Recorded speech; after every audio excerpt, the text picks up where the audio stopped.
មួយដបកែវនេះគឺជាទឹកឃ្មុំទឹកដមផ្កាពពេលព្រៃជាទឹកឃ្មុំដែលមានតម្លៃខ្ពស់ជាងគេនៅក្នុងក្រុមហ៊ុនអង្គរខ្មែរ Honeybee យើងខ្ញុំ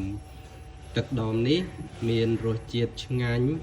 ក្លិនឈ្ងុយហើយទទួលទានភ្លាមមានកម្លាំងភ្លាមតែម្ដង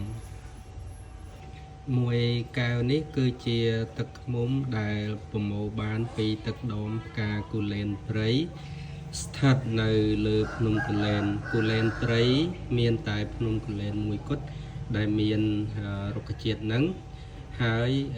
កសិដ្ឋានចិញ្ចឹមឃ្មុំអង្គរយើងខ្ញុំប្រមូលនៅលើភ្នំគូលែនតែម្ដងដោយសារកសិដ្ឋានផ្ទាល់របស់យើងខ្ញុំនៅទីតាំងនឹងពិតប្រាកដតែម្ដង